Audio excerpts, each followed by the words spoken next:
those moments where we feel like, I don't know if I can keep going. He's not after you doing everything for your life today. He's after a willingness in our heart, a consistency to walk it out. One of the things that came up in conversation with my mom and dad today was that the Lord, I had forgotten about this, the Lord consistently was telling me, probably right before I started building the tiny house, do not abdicate. Now, what does abdicate mean? Abdicating is when you, by birth, are a monarch and you have a position of authority, of government that is given to you as a king or a queen.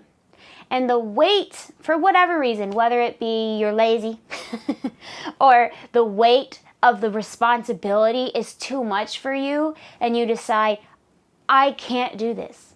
I'm not going to be a king.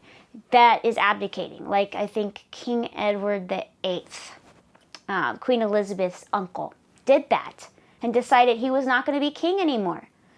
Think about this though. We all are made in the image of God and we all have a calling on our lives. We have certain things the Lord has asked us to walk out. And yet how often, how tempting is it for us to abdicate those callings because of the pressures and the challenge and the difficulty that is with that? Obedience is better than sacrifice. Why is that?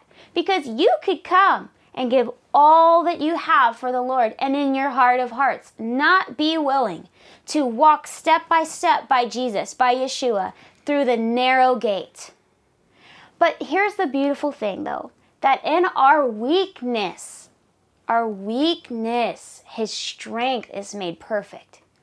Now I grew up in the church and I've heard that verse a lot.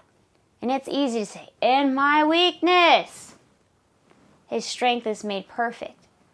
But what if we are not acknowledging the weakness inside of us? I know I've done that in my life. Not truly thinking about how weak I actually am.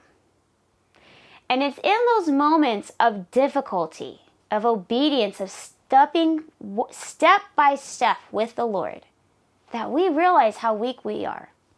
And it's in those moments that we are able to see the light of Christ shine through us in ways that are so far beyond what we could do on our own. I mean, we look back at this house and we don't know how we did it.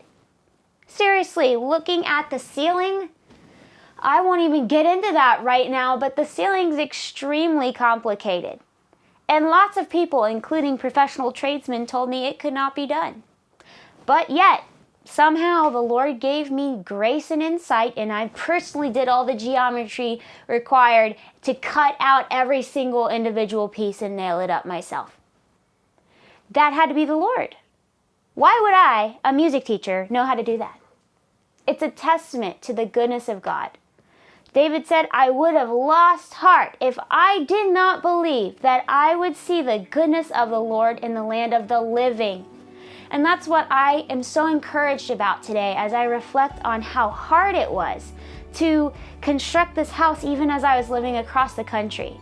If I didn't believe that I would see this house finished, I would have lost heart. And I feel like the Lord is saying that for us today. You don't have to wait till heaven to see the goodness of God. David said the land of the living, not the land of the dead.